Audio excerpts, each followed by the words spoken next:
The sharp scent of fresh coffee lingered in the air, mingling with the quiet hum of conversations and the rhythmic clatter of ceramic cups. It was an ordinary morning at the bustling downtown cafe, until it wasn't. Caroline Levitt stepped. Inside, the door's bell jingling softly as she adjusted the strap of her designer bag. Dressed in a sleek navy blazer, her presence was poised, confident, unapologetically professional. Yet the moment her polished heels clicked against the tiled floor, the atmosphere seemed to shift. From behind the counter, a young barista with thick-rimmed glasses and a blunt-cut bob shot her a glance. Sharp, assessing, almost hostile. The woman, no older than 25, tightened her lips, her hand stilling on the espresso machine as if recognizing Caroline's face. A flicker of something, disdain, amusement, or both, passed through her eyes before she turned to whisper something to her co-worker. A smirk tugged at the corner of her lips. Caroline noticed she had encountered it before, the silent judgment, the subtle sneers, the cold professionalism masking outright contempt. But today, something felt different.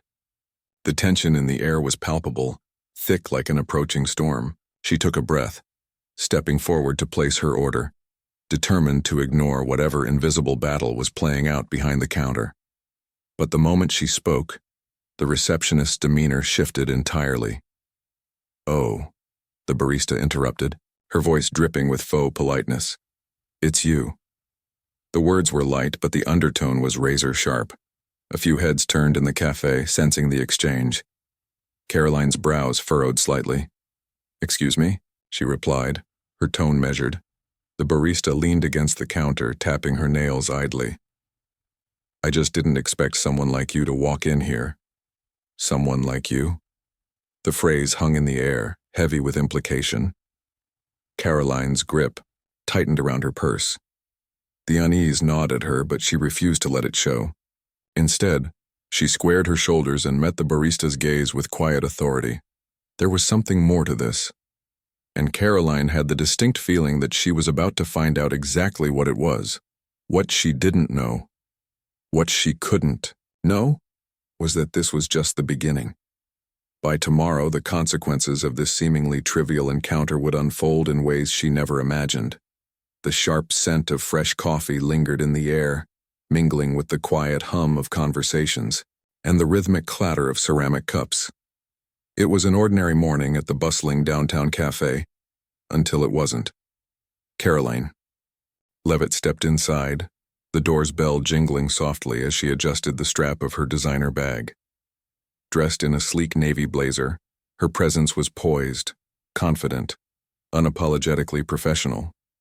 Yet, the moment her polished heels clicked, against the tiled floor, the atmosphere seemed to shift. From behind the counter, a young barista with thick-rimmed glasses and a blunt-cut bob shot her a glance, sharp, assessing, almost hostile. The woman, no older than 25, tightened her lips, her hand stilling on the espresso machine as if recognizing Caroline's face. A flicker of something, disdain, amusement, or both, passed through her eyes before she turned to whisper something to her co-worker. A smirk tugged at the corner of her lips. Caroline noticed. She had encountered it before. The silent judgment, the subtle sneers, the cold professionalism masking outright contempt. But today, something felt different. The tension in the air was palpable, thick like an approaching storm. She took a breath, stepping forward to place her order, determined to ignore whatever invisible battle was playing out behind the counter. But the moment she spoke, the receptionist's demeanor shifted entirely. "Oh," the barista interrupted, her voice dripping with faux politeness. "It's you." The words were light, but the undertone was razor-sharp. A few heads turned in the cafe, sensing the exchange. Caroline's brows furrowed slightly. "Excuse me?" she replied, her tone measured. The barista leaned against the counter, tapping her nails idly. "I just didn't expect someone like you to walk in here." "Someone like you." The phrase hung in the air, heavy with implication. Caroline's grip tightened around her purse. The unease gnawed at her, but she refused to let it show. Instead, she squared her shoulders and met the barista's gaze with quiet authority. There was something more to this, and Caroline had the distinct feeling that she was about to find out exactly what it was. What she didn't know, what she couldn't know, was that this was just the beginning. By tomorrow, the consequences of this seemingly trivial encounter would unfold in ways she never imagined. Caroline inhaled slowly, her fingers tightening around the strap of her purse. The tension in the air was unmistakable now. The barista's smirk deepened and her eyes flickered with a mixture of amusement and condescension. "So what can I get you?" the barista finally asked, her tone deceptively pleasant, but the smug glint in her eyes gave her away. Caroline kept her expression neutral, unwilling to give this woman the satisfaction of a reaction. "A medium black coffee, please," the barista hummed, her fingers tapping on the screen. But just as Caroline reached for her wallet, the young woman paused dramatically and let out a soft laugh. "Actually," she said, looking Caroline up and down, "I'm gonna need to see some ID." Caroline blinked, caught off guard. "Excuse me?" "For the coffee," the barista said, her smirk widening. "It's just store policy, to make sure we're serving the right kind of people." A murmur passed through the cafe. A few customers exchanged curious glances. A man sitting at the corner table lowered his newspaper slightly, watching the exchange with interest. Carolina knew exactly what was happening. This wasn't about ID. This wasn't about store policy. This was a performance, a calculated attempt to embarrass her. She straightened, her voice calm but firm. "I've never been asked for ID to buy coffee before." "Oh?" The barista's brows lifted in mock surprise. "Well, maybe we just like to be extra careful with certain customers." Certain customers. Carolina's jaw tightened. She knew exactly why she was being targeted. The barista, whose name tag read Jessica, folded her arms across her chest. "Or, if you're uncomfortable, you could just leave. We don't have to serve everyone." That did it. A hush fell over the cafe. Caroline felt the weight of every stare, every judgment-laden gaze burning into her. And suddenly, she was no longer standing in a small coffee shop. She was back in the political arena, facing down reporters, with loaded questions, hostile debates, social media backlash. Only this time it wasn't on a stage. It was personal. She could walk away. Let this moment pass, or... Caroline slowly set her wallet down on the counter. She met Jessica's gaze, head on, her voice controlled, unwavering. "No," she said. "I'll wait for my coffee." Jessica's smirk faltered. For a split second, something flickered in her expression. Surprise? Annoyance? Before she scoffed and turned toward the espresso machine. The minutes stretched painfully long as Caroline stood there, waiting. She could hear the whispers, the low murmurs of customers who had recognized her, some of them sympathetic, others enjoying the spectacle. Finally, Jessica turned back around, holding a steaming cup. She placed it on the counter with exaggerated care. "There you go," she said sweetly. Caroline reached for the cup, but just as her fingers brushed against the paper sleeve, Jessica let go. The coffee tumbled, dark liquid splashing over the counter, spilling across Caroline's blazer, seeping into the fabric. A collective gasp rippled through the cafe. "Oh, my God," Jessica said, her tone dripping with faux innocence. "I'm so sorry, that was totally an accident." The heat of the coffee was nothing compared to the heat of humiliation that rushed through Caroline's veins. For a long, tense moment, she said nothing. The cafe was silent, waiting for her reaction. Then, slowly, Caroline pulled a napkin from the dispenser. Dabbing at her sleeve, she looked at Jessica with the quiet, cold intensity of someone who had seen far worse than a petty act of defiance. She didn't lash out, didn't give Jessica the dramatic reaction she was hoping for. Instead, she smiled, a slow, knowing smile that sent a flicker of uncertainty across Jessica's face. And then, without a word, Caroline turned and walked out of the cafe. But what Jessica didn't know, what she couldn't know, was that this wasn't over. By tomorrow, she would learn that actions have consequences, and Caroline Levitt never forgot a face. Caroline sat in the back seat of the car, staring at her reflection in the tinted window. The dried coffee stain on her blazer was a stark reminder of what had happened. But it wasn't the stain that lingered in her mind. It was the smirk, the smug arrogance, the way Jessica had tried to humiliate her in front of an audience, reveling in the power of public embarrassment. Her phone buzzed, a message from her assistant, Ryan. "It's already making waves. Someone filmed the incident." She exhaled slowly. Of course they had. In the age of smartphones and instant virality, nothing stayed private. A second message followed. "We need to decide how to handle this." Caroline flexed her fingers, tension coiling in her chest. She was no stranger to public scrutiny, but this was different. This wasn't a political debate. It wasn't policy or rhetoric. This was personal, and she had a choice to make. She could let it go, walk away like she had in the cafe. Let the world decide how to interpret the moment, or she could take control of the narrative. She tapped out a reply. "Schedule a press conference for tomorrow morning." Ryan responded almost instantly. "Are you sure?" She stared at the message, her mind already racing ahead.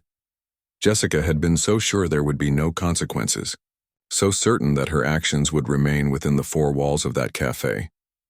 But the world was about to remind her that actions, no matter how small, had ripples, and Caroline was going to make sure those ripples became waves. The next morning, the press conference was set outside a government building, where Caroline often held public statements. A sea of reporters, flashing cameras, and murmuring onlookers filled the space. The clip from the cafe had gone viral overnight, sparking heated debates across social media. She deserved it. Public humiliation? That's disgusting. The barista was just standing up for her beliefs. No one should be treated like that. Caroline had read the comments, every single one. Some praised Jessica as a hero, while others condemned her behavior. But today, Caroline wasn't here to argue. She was here to set things straight. She stepped up to the podium, her gaze scanning the crowd. The cameras flashed. She could feel the weight of expectation pressing down on her.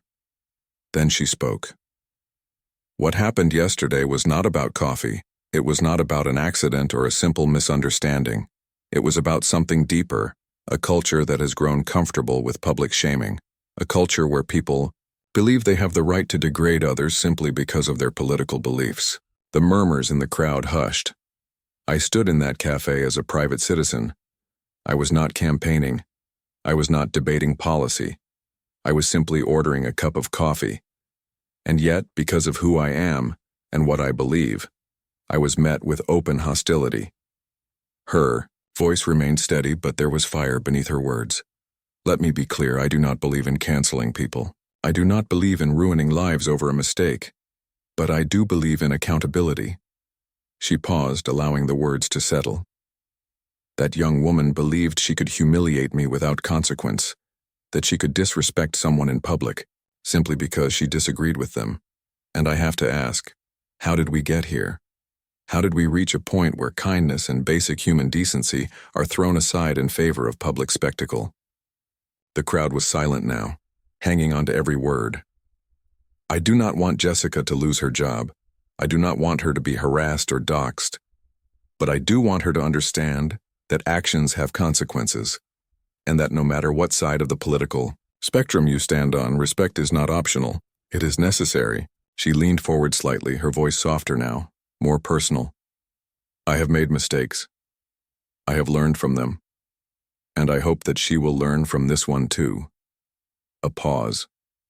A beat. Then, a reporter's voice rang out. Caroline, have you spoken to Jessica since the incident? Caroline met the reporter's gaze. No, she admitted, but I plan to. The cafe had become an unexpected battleground. People had taken sides, some calling for Jessica's firing, others defending her actions. The manager, under pressure, had placed her on temporary leave. Caroline could have let it end there, but she wanted more than that. She wanted resolution. So she arranged a private meeting. No cameras, no reporters, no social media. Just the two of them. Jessica sat stiffly at the table, her arms crossed, her expression unreadable. "So," Jessica said, breaking the silence, "are you here to gloat?" Caroline sighed. "No," Jessica scoffed. "Then what do you want?" "I want to understand," Caroline said simply. "Why did you do it?" Jessica's jaw tightened.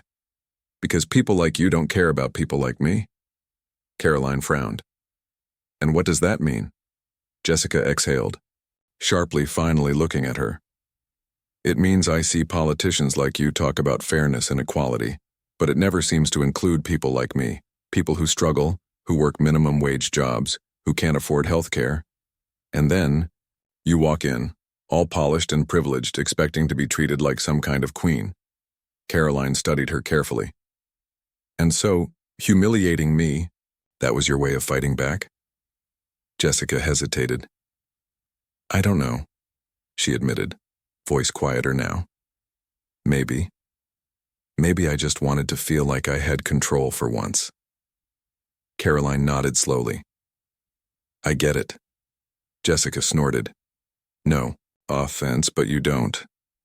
"I do," Caroline said firmly. "You think I don't know what it feels like to be hated? To walk into a room and know that people have already judged you before you even open your mouth?" Jessica faltered.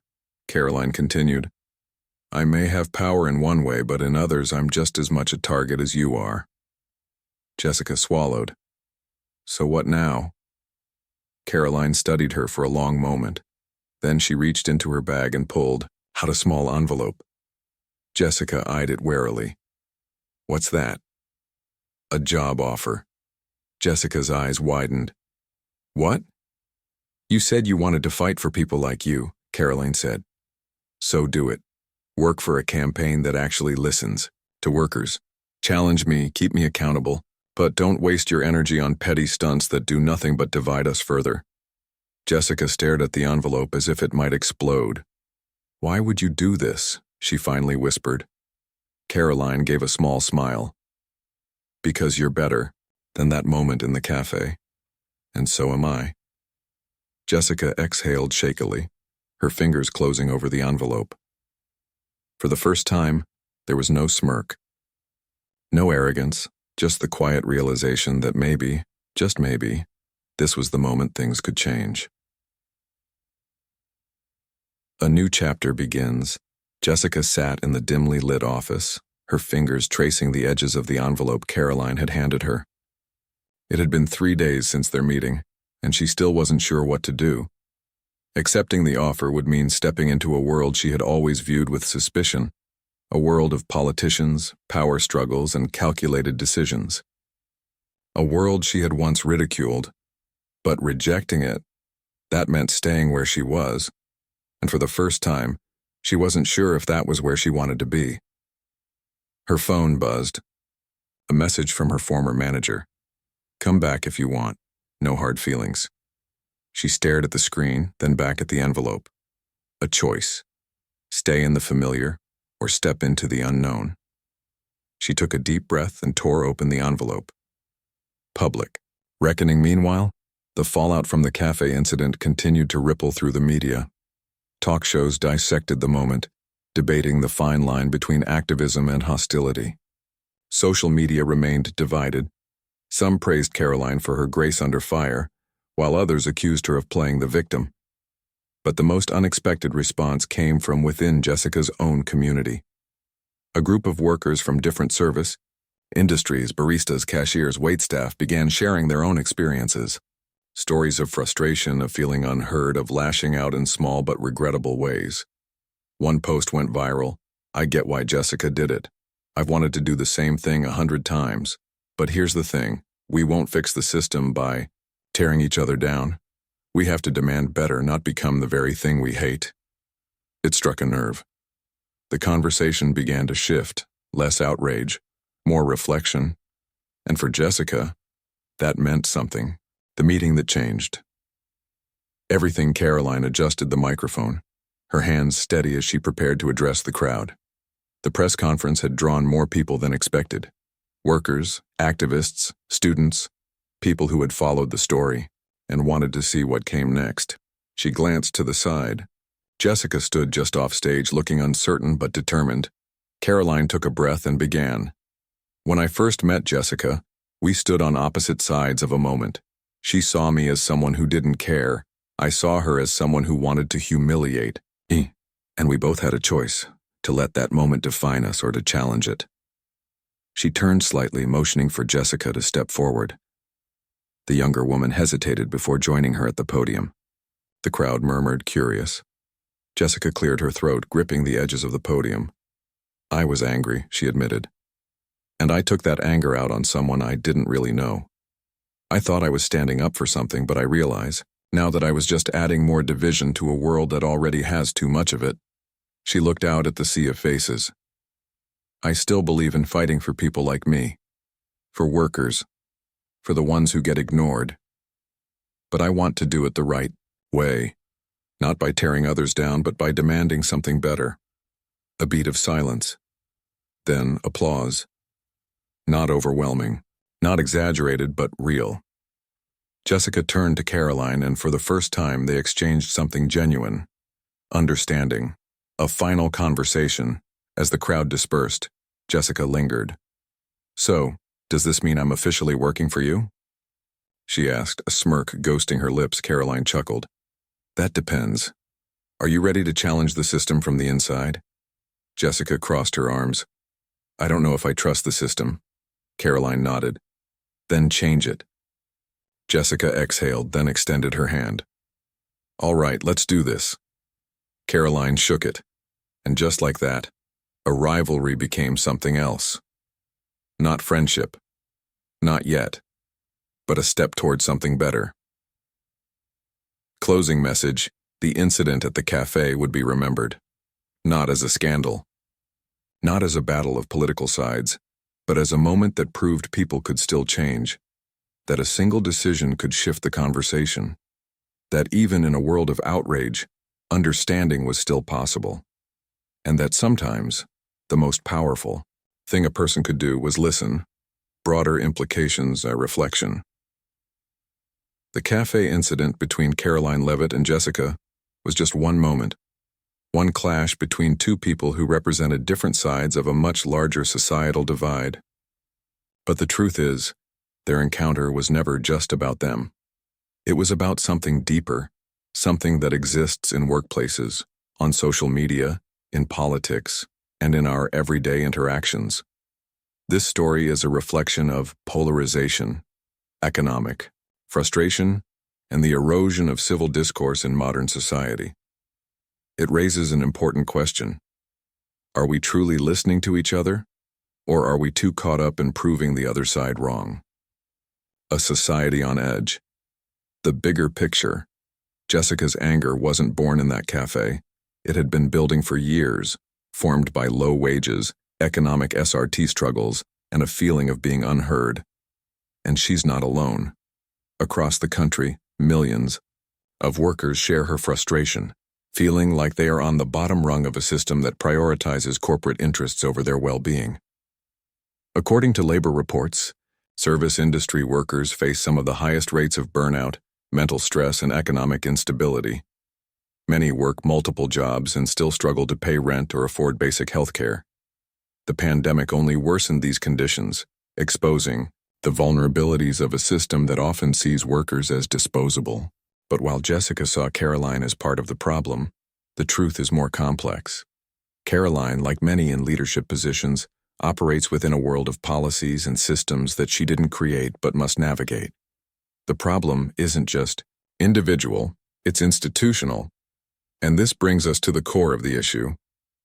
How do we fight for change without turning against each other? The rise of us versus them. Thinking political and ideological divides are growing deeper every day. People are no longer just disagreeing, they're dehumanizing one another. Studies show that extreme polarization leads to more hostility, less empathy, and a breakdown in productive dialogue. Social media has amplified this. Outrage spreads faster than facts. Viral moments like Jessica's outburst at Caroline get reduced to a battle of good versus evil, when in reality, most people fall somewhere in between. This kind of division is dangerous because it prevents progress. When we label an entire group as enemies, we stop looking for solutions and start focusing only on winning arguments.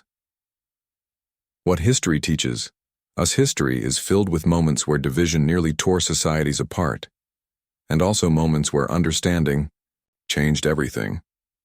In the 1960s, the civil rights movement faced massive opposition, but progress came not just from protest and activism, but from conversations, from people on opposite sides finally listening to one another. The same can be said for movements in labor rights, women's rights, and other social struggles. One of the most famous examples comes from Daryl Davis, a black musician who spent decades talking to KKK members, not with hate, but with curiosity. Over time, he convinced more than 200 people to leave the Klan simply by showing them a different way to see the world. His story proves something critical. Change happens when people see each other as human, not as enemies. Solutions. Moving forward, together. The resolution between Caroline and Jessica wasn't just about one person winning. It was about changing the conversation. And that's what we all need to do. So what are the real actionable solutions to the issues raised by this story? Economic reform and worker protections, raising the minimum wage to reflect the cost of living, ensuring better benefits, health care, and job security for service workers, encouraging companies to prioritize employees' well-being instead of just profit, rebuilding civil discourse, encouraging honest face-to-face conversations instead of reactionary social media outrage, recognizing that disagreement doesn't mean hatred, seeking to understand before assuming the worst in people, individual responsibility, choosing to engage in discussions with curiosity, not hostility, challenging our own biases, asking ourselves if we're truly being fair in our assumptions, practicing empathy, even with people we don't agree with. This doesn't mean ignoring injustice or staying silent when something is wrong. It means fighting for what's right without losing our humanity in the process. A challenge for all of us. Jessica's journey didn't end with a viral moment of humiliation. It ended with self-reflection, an opportunity, and a choice to be part of the solution rather than the problem. What about us? Are we willing to take a step back before reacting in anger? Are we willing to listen before assuming the worst? Are we willing to challenge systems instead of just attacking individuals? This story isn't just about Jessica and Caroline. It's about all of us. The next time we're faced with a moment of division, we have a choice: to attack or to understand. What will you choose? Emotional call to action. We live in a time when division is easier than understanding, a time when people are quicker to judge than to listen. But what if we change that? What if, instead of assuming the worst in each other, we sought common ground? What if, instead of fueling the flames of outrage, we worked toward real solutions? This story wasn't just about Jessica or Caroline, it was about all of us, about the choices we make every day, the way we treat people in moments of stress, the way we react when faced with someone we don't agree with. Because in the end, real change doesn't start in the hands of politicians or corporations. It starts with us. It starts with a conversation. It starts with a choice. So I ask you, what will you choose? Will you be part of the noise or part of the solution? Will you walk away or will you engage? If this story resonated with you, if it made you think, even for a second, I want to hear from you. Drop a comment below. Share your thoughts, your experiences, your stories. Let's start a discussion that actually matters. And if you believe in these conversations, if you believe in stories that challenge perspectives and spark real change, hit that subscribe button. Because this is just the beginning.